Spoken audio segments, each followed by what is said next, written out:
मैं भी अपने आप से वही एक्सपेक्ट करता हूँ जो दूसरों से डिमांड करता हूँ, consistent change and improvement. Sorry, I want more. Pakistan খেললেও বাংলাদেশকে ছাড়া আমি খেলবো না, লাইভে এসে বিশ্ব কাঁপানো ঘোষণা দিল বাবর আজম। দর্শক, ক্রিকেট বিশ্ব আজ থমকে গেছে এক ঐতিহাসিক ঘোষণায়, যে ঘোষণায় বদলে যেতে পারে পুরো টি-20 বিশ্বকাপের চিত্র।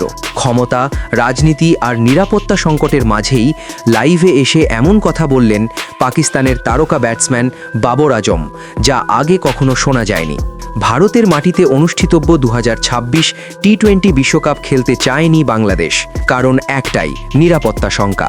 বাংলাদেশ ক্রিকেট বোর্ড আইসিসিকে স্পষ্টভাবে জানায়, বর্তমান পরিস্থিতিতে ভারতে খেলোয়াড়দের নিরাপত্তা নিশ্চিত নয়। বিসিবি ভেন্যু পরিবর্তনের অনুরোধ করলেও আইসিসি সেই অনুরোধ গ্রহণ করেনি।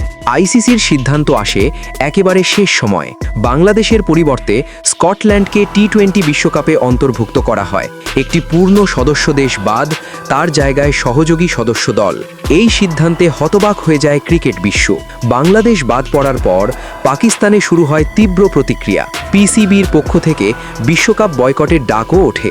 তবে পরবর্তীতে পাকিস্তান দলের শ্রীলঙ্কার টিকিট কাটা হয়, যার মাধ্যমে ধারণা করা হচ্ছিল পাকিস্তান শেষ পর্যন্ত বিশ্বকাপ খেলছে। সবাই ভেবেছিল বিষয়টি এখানেই শেষ, কিন্তু ঠিক তখনই আসে সবচেয়ে বড় চমক। লাইভে এসে বিশ্বকে থামিয়ে দিলেন বাবর আজম।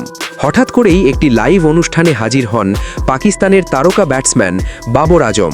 লাইভে এসে তিনি যা বললেন তা মুহূর্তেই ভাইরাল হয়ে যায় বিশ্বজুড়ে।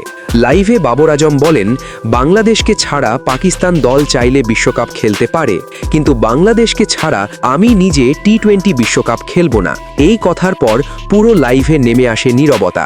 এরপর বাবর আজম স্পষ্ট ঘোষণা দেন, এবার আমার পক্ষ থেকে আমি 2026 টি-20 বিশ্বকাপ বয়কট করছি। মুহূর্তেই বিশ্বজুড়ে তোলপাড়। বাবর আজমের এই ঘোষণার পর আন্তর্জাতিক মিডিয়ায় ব্রেকিং নিউজ, ক্রিকেট বিশ্লেষকদের বিস্ময়, সমর্থকদের আবেগঘন প্রতিক্রিয়া, সোশ্যাল মিডিয়ায় ঝড়, ট্রেন্ড শুরু হয়। Hashtag stand with Bangladesh, hashtag Babar Azam boycott, hashtag cricket before politics. ক্রিকেটের জন্য এক গভীর সংকট, বাংলাদেশ বাদ, পাকিস্তান দ্বিধায়, আর বাবর আজমের ব্যক্তিগত বয়কট। সব মিলিয়ে টি-20 বিশ্বকাপ এখন গভীর অনিশ্চয়তায়। বিশেষজ্ঞদের মতে একজন তারকা ক্রিকেটারের এমন সিদ্ধান্ত বিশ্বকাপের ভাবমূর্তিতেই বড় আঘাত। দর্শক, এটা আর শুধু একটি ম্যাচ বা একটি দল নয়, এটা ক্রিকেটারের নিরাপত্তা, ন্যায়ের প্রশ্ন আর ক্রিকেটের আত্মসম্মানের লড়াই। বাংলাদেশকে বাদ দেওয়ার সিদ্ধান্ত আজ বিশ্ব ক্রিকেটকে দুই ভাগে ভাগ করে দিয়েছে, আর সেই লড়াইয়ের মাঝখানে দাঁড়িয়ে বাবর আজম বলে দিলেন, দল খেলুক বা না খেলুক, বাংলাদেশ ছাড়া আমি খেলব না। এই ঘোষণা ইতিহাসে থেকে যাবে। প্রশ্ন একটাই, ক্রিকেট কি সত্যি সবার জন্য সমান, নাকি শক্তিশালীদের ইচ্ছাতেই সব সিদ্ধান্ত? উত্তর দেবে সময়। কিন্তু এই বিশ্বকাপ শুরু হলো এক গভীর বিতর্ক দিয়ে।